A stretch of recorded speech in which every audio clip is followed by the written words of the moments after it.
Hello, everyone. This is Mr. Kimball. I'm here for March 19th, 2020. It's Thursday, and we're doing another rhythm reading and a little bit more this time, some new information. I'm encouraging everybody in the band or the music program or anybody that's just interested in music that's listening to really watch through this whole thing because at the very end, there's some cool information about other things you can be doing other than just our normal rhythm reading that can keep you fresh on some music ideas. So, here was our rhythm reading for today. I had several correct answers again, and I appreciate all those people that are still sending in answers. If you're not one of those people, I'm seriously encouraging you to jump on in. It's super easy. It takes about 5 minutes. Actually, some people are getting it done in like 30 seconds. It's incredible. And then after you do it, make sure you're practicing saying it in time because that's how we put it in context. It doesn't mean a whole lot to just look at the notes on the page and know how to count it unless you can also say it because that's making it into a little bit more music or a little bit more musical, I should say. So, anyways, congratulations to Harry Watson, who was the first person to send it in and then say it and record himself saying it perfectly. It was awesome. He did great. Also, shout out to Miss Susan Kearns. She also sent in a correct response, and she has been my only adult to participate so far. So, got to get on that, band parents and other adults out there listening. Susan Kearns or Mrs. Kearns has absolutely nailed it. She has beyond impressed me with her music knowledge. So this is our rhythm for today. We have a few beats we need to break down. I'm just going to quickly review over yesterday. We have our quarter note beat, which we can break down when we count in time. 1, 2, 3, 4. Then we had a half note yesterday, but none today. We would just count that as 1, and it would take the place of 2 beats. Moving on to the next one, we have the beat subdivision where we have 1 and 2 and 3 and 4 and. Then down there we have a group of 16th notes, and we count that 1E and a 2E and a 3E and a 4E and a. Then we have groupings of 16th notes and 8th notes where we have 1E and 2E and 3E and 4E and. And remember, we're just looking for the eighth note falling on a part of the 4/16th notes. So this time the eighth note's falling on the and it's taking over the too. So we count it 1E and 2E and 3E and 4E and. It's kind of like that eighth note covers both the and the because an eighth note is worth 2/16th notes. So then down at the bottom we have the same concept, 1 and a 2 and a 3 and a 4 and a, and that eighth note is falling on the beat and covering over the E. Then to the right, I tried to trip a few people up yesterday but couldn't get anybody. We have just a simple 1, 2, 3, 4 with eighth note rests. Those are those fancy looking 7 things on the and of each beat. Then today we get a new concept here. It's just the same sort of thing, looking for where that eighth note's falling. And we have 1E, a 2E, a 3E, a 4E, and that eighth note is falling on the E each time.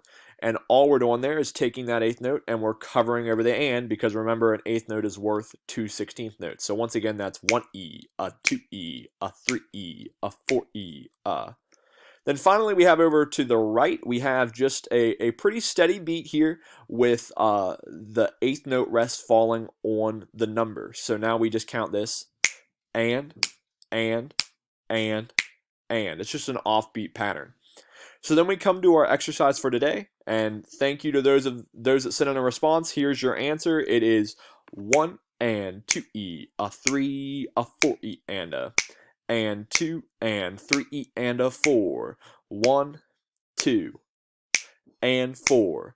1E and 2 and a 3, a 4 and. There you go, and there's your answer. Give you a second to take a look at that.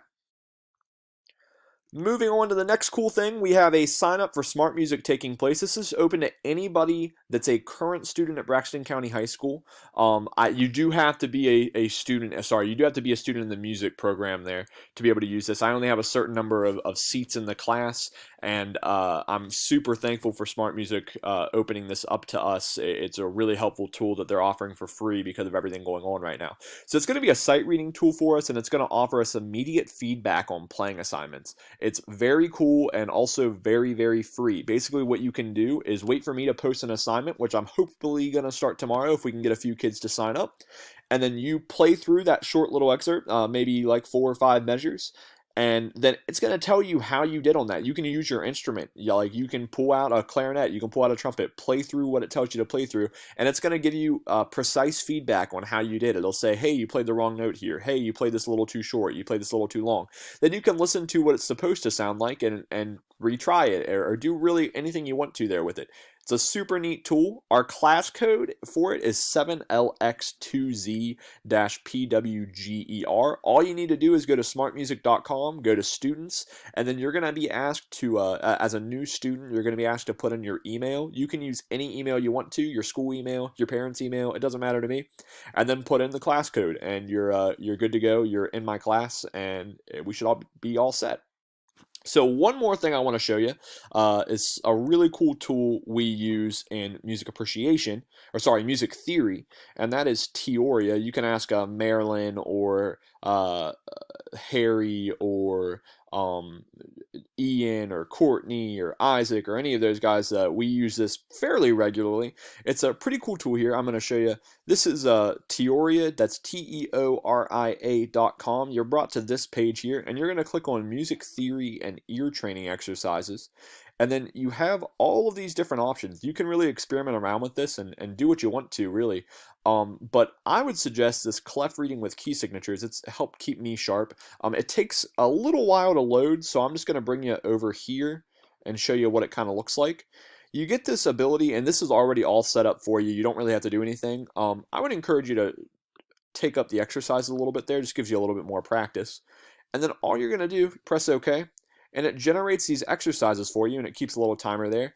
And I like to go through as quick as I possibly can, identifying these notes. It helps keep me keeps my mind fresh and thinking about music. So make sure, because I know we don't always tend to do this very well, make sure to look at the key signature right over here. That's super important. And then you can go through your notes here. D, F, E flat though. Then we have an A flat, another E flat, an F, an E flat again, another F, and then that one's a little tricky, but it's a G. And then that's it. And then we go to the next exercise. And I do 10 of those, and it'll give you a little score, and it'll give you a time. And I'll probably be posting little assignments like this.